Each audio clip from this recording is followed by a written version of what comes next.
Plenário do Congresso aprova o orçamento do país para 2017. A proposta foi elaborada a partir da PEC do teto de gastos, promulgada hoje. E esta edição destaca também: problemas de visão não diagnosticados em crianças de idade escolar e seus reflexos na aprendizagem foram tema de debate na Comissão de Educação. E um seminário promovido pelas comissões de Meio Ambiente e de Agricultura debateu novos métodos de exploração do meio ambiente que permitem produzir e, ao mesmo tempo, recuperar áreas de floresta.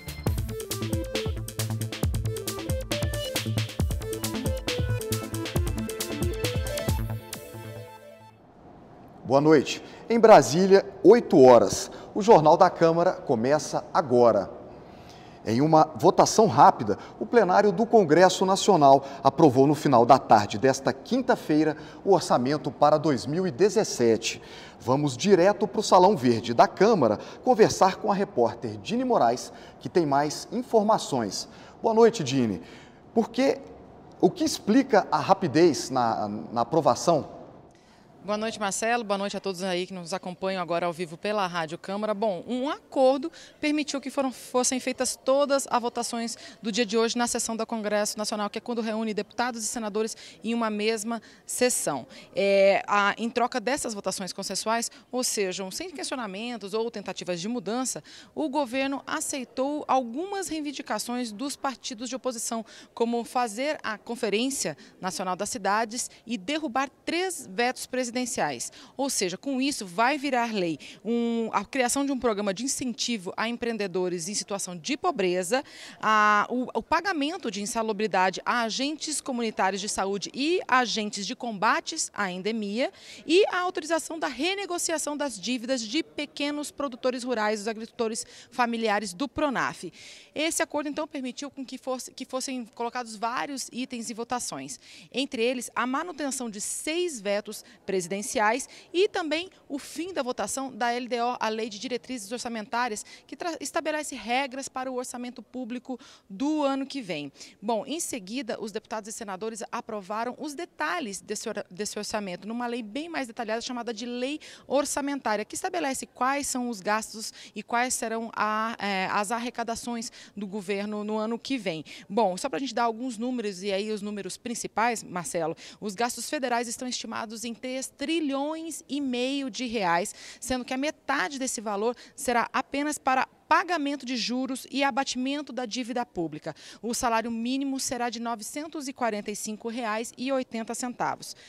Também sobre o orçamento, só que aí o orçamento desse ano, os senadores e deputados aprovaram mais de 30 projetos que remanejam ou liberam dinheiro além do previsto no orçamento desse ano para diversos órgãos públicos. O montante é de cerca de 140 bilhões de reais. Vale a gente também lembrar que antes dessa votação, dessa sessão do Congresso Nacional, teve uma sessão aqui só da Câmara dos Deputados. O tema mais polêmico, Marcelo, não foi o que foi votado, mas sim o que acabou não sendo votado por falta de acordo, que foi a renegociação das dívidas estaduais. Vamos ver na reportagem. O projeto aprovado inicialmente pela Câmara foi alterado pelos senadores, que exigiram mais contrapartidas dos estados para alongar o prazo de pagamento e para reduzir as parcelas mensais das dívidas. Como a última votação do Senado foi na quarta-feira, deputados reclamaram não só das mudanças, mas também da falta de tempo para analisar as alterações. Precisamos ter muito cuidado com o que veio do Senado, porque não é justo com a Câmara, como bem disse o nosso líder, deputado Rubens Bueno, chegou ontem à noite, não conhecemos o conteúdo incluído e aí vamos votar. Entre os pontos mais polêmicos está o regime de recuperação fiscal, acrescentado pelo Senado para os estados em pior situação financeira. Este regime pode resultar em medidas restritivas contra servidores e empresas públicas. O relator na Câmara, deputado Esperidião Amin, defendeu o regime restritivo, lembrando que é optativo. Se os governadores aderirem, terão ainda que submeter suas decisões às assembleias legislativas. Nós estamos tentando construir um acordo, uma casa, pelo térreo.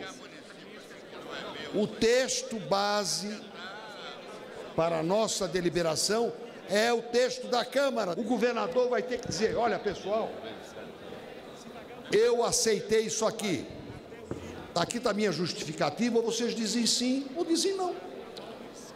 Democraticamente, federativamente. Também houve discussão sobre as regras gerais da renegociação das dívidas estaduais. Não tenho dúvida que se trata de uma oportunidade única para todos os estados brasileiros terem um horizonte de saúde financeira muito melhor. Ele quer elevação da contribuição previdenciária dos servidores ativos e inativos para, no mínimo, 14%. Nós já estamos votando uma reforma draconiana aqui, previdenciária. Mas por falta de acordo e de quórum, o projeto acabou não sendo votado. Bom, se essa votação aí do projeto que faz a renegociação das dívidas dos estados com a União acabou não sendo votado por falta de consenso, outros itens tiveram sim o apoio das lideranças partidárias e acabaram sendo aprovados aqui simbolicamente, ou seja, sem tentativas de mudanças.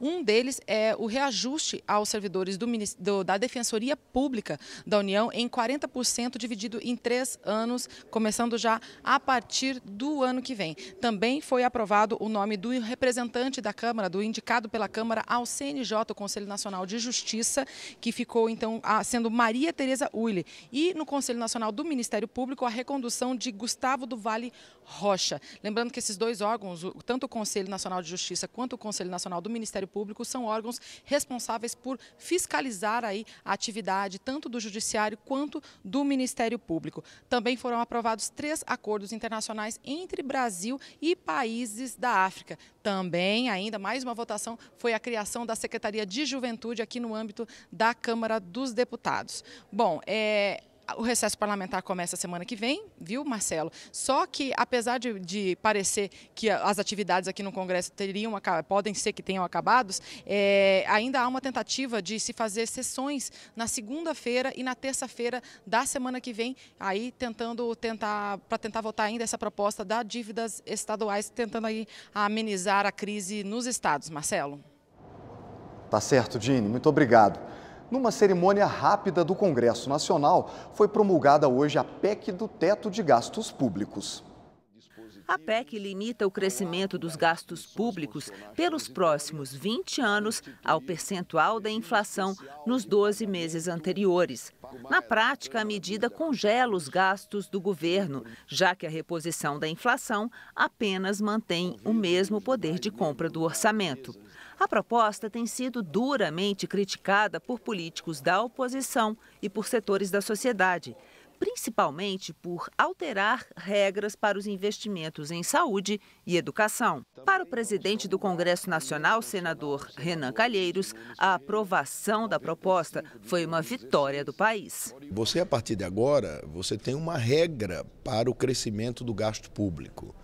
Nós não tínhamos isso, nós tínhamos uma queda continuada da receita e sem nenhuma regra para a evolução do gasto público. Eu acho que isso é muito bom para o Brasil, mas é óbvio que essa PEC por si só não vai tirar o Brasil da crise. Nós precisamos continuar fazendo ajuste e tomando medidas de estímulo à retomada do crescimento econômico. Também foi promulgada hoje pelo Congresso a proposta de emenda à Constituição dos precatórios.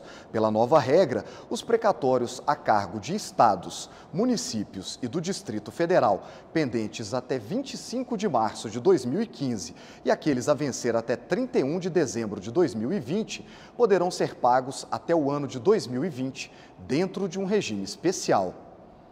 A Comissão de Educação da Câmara realizou uma audiência pública para debater problemas de visão não diagnosticados em crianças de idade escolar e seus reflexos na aprendizagem. Os dados são alarmantes. O Brasil tem hoje mais de 1.200.000 cegos, diz o Conselho Brasileiro de Oftalmologia. Mas 700.000 deles poderiam estar enxergando normalmente. Isso porque, de acordo com a Organização Mundial da Saúde, entre 60% e 80% dos casos de cegueira são evitáveis ou tratáveis. E vale a regra de sempre. Quanto mais precoce o diagnóstico, maiores as chances de sucesso no tratamento.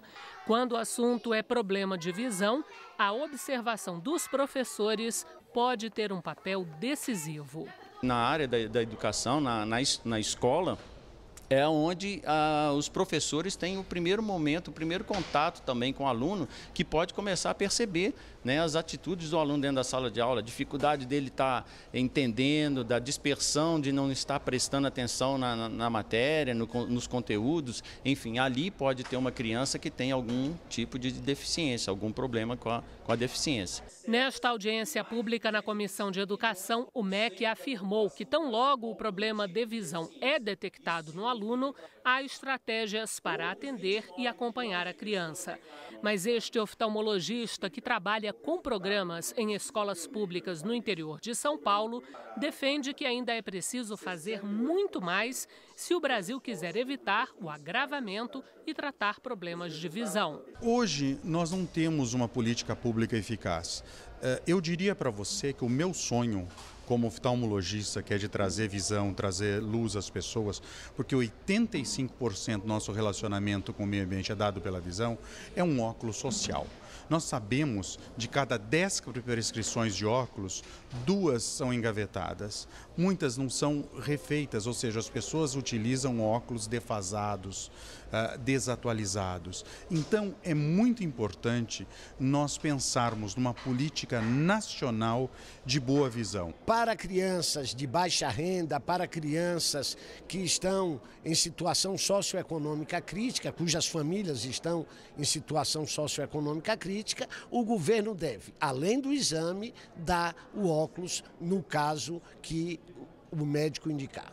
Esta reabilitadora visual explicou que a falta de um diagnóstico correto de problema visual pode levar a pessoa a ser tratada até mesmo como alguém com doenças bem mais graves. Muitos alunos que têm baixa visão são confundidos com deficiente mental, porque eles não foram devidamente trabalhados, estimulados, e aí eles se apresentam, têm um comportamento como se fosse um deficiente mental, e na verdade ele é somente um deficiente visual.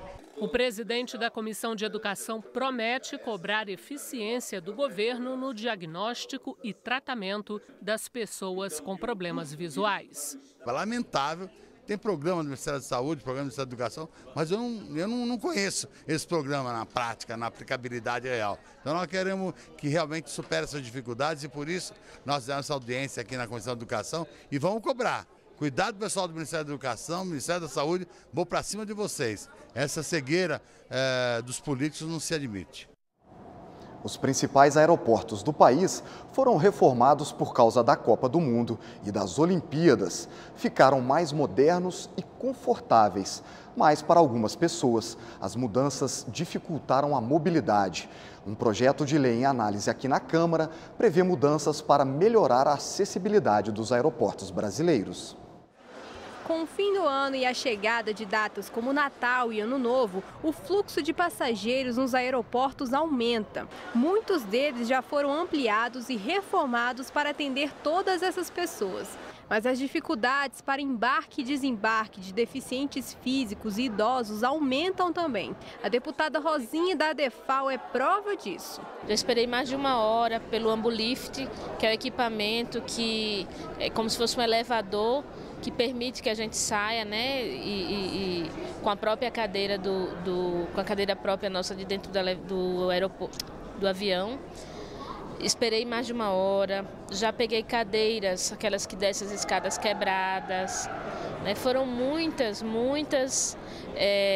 casos e descasos das companhias aéreas. Olha, se eu vou relatar todos os casos, eu acho que o jornal não vai dar tempo da gente falar. Agora imagine que casos como o da deputada Rosinha da ADEFAL se multiplicam pelo país. Olha o que costuma acontecer com o Paulo. A gente é cadeirante, chega com a própria cadeira, muitas vezes a gente quer passar para a cadeira da companhia para poder manter a cadeira da gente acondicionada de forma adequada e não estragarem a cadeira na viagem. Nem sempre isso é disponibilizado. Já existe uma resolução da Agência Nacional de Aviação Civil que determina que aeronaves com mais de 100 assentos devam dispor de pelo menos uma cadeira de rodas a bordo. Agora, essa regra pode vir à lei. É que a Câmara está analisando um projeto que determina essa obrigação não só para as companhias aéreas, mas para os aeroportos também. Todos deverão contar com pelo menos 8 cadeiras de rodas para atender as pessoas idosas com deficiência ou mobilidade reduzida. Não tem sido transferido esta responsabilidade para as companhias aéreas e também para a Infraero, de forma a ajudar a locomoção, principalmente das pessoas com idade avançada, acima de 60 anos, pessoas com deficiência ou aquelas que têm dificuldade na sua mobilização. Ou seja, o que a gente quer, na verdade, é que tenha essa responsabilidade por parte das companhias aéreas no momento que os clientes que compraram a sua passagem tenham a facilidade de acesso para o avião e também a saída dele para o saguão do aeroporto. O coordenador da ANAC conta que diariamente representantes da agência, das companhias aéreas e dos aeroportos se reúnem para discutir os problemas enfrentados pelos passageiros. Entre eles está os passageiros com necessidade de atendimento especial que serão embarcados e desembarcados naquele aeroporto. Nesse sentido, de posse dessa informação que é passada para a ANAC todos os dias, os núcleos de aviação regional da ANAC, eles acompanham essas operações e verificam se o tratamento está sendo feito de maneira adequada ao passageiro com necessidade de atendimento especial. É importante mencionar que até hoje não houve nenhuma autuação sobre esse ponto de não oferecimento de cadeira. Tá?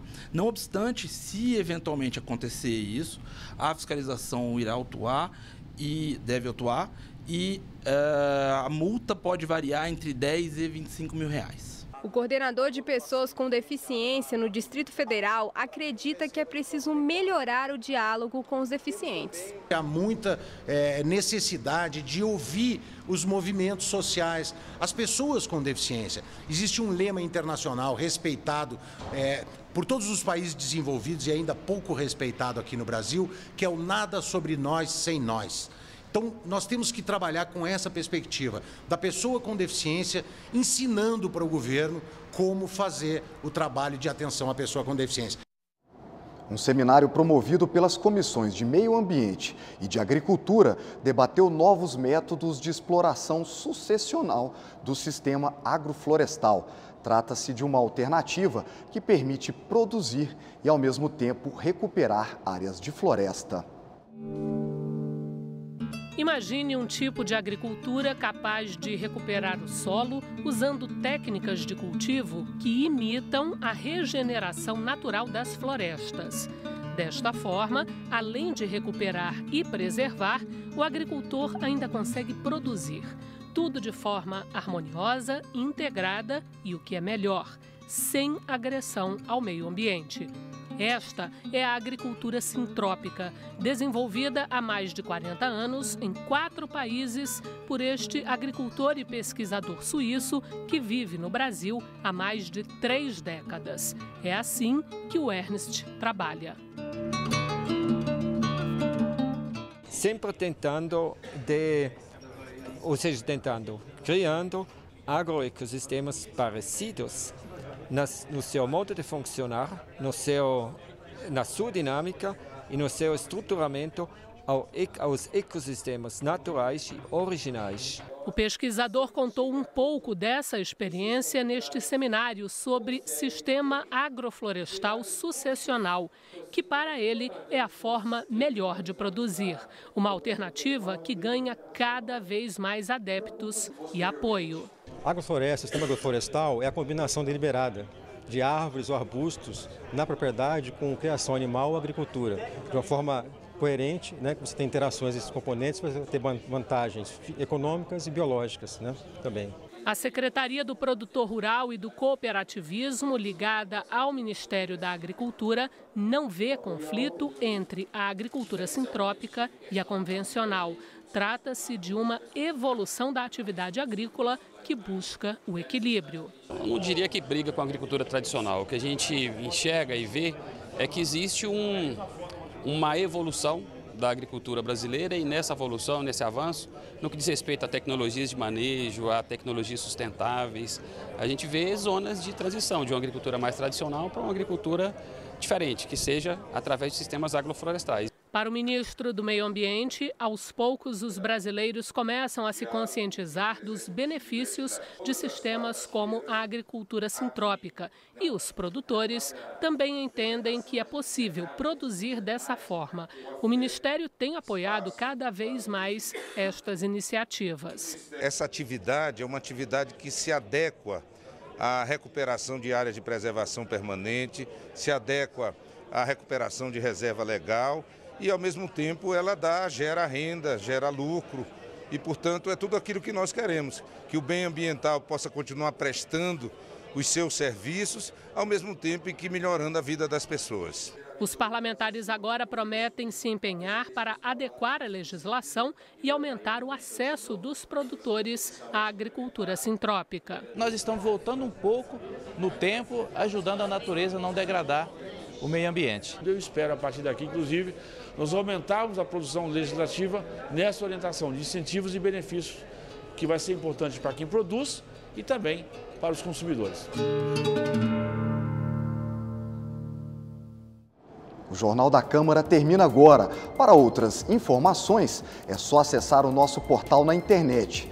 E sexta-feira é dia da Revista da Câmara, com as notícias que foram destaque por aqui durante a semana. É às 8 da noite, não perca! Encerramos esta edição com as imagens dos fotógrafos da casa. Até logo!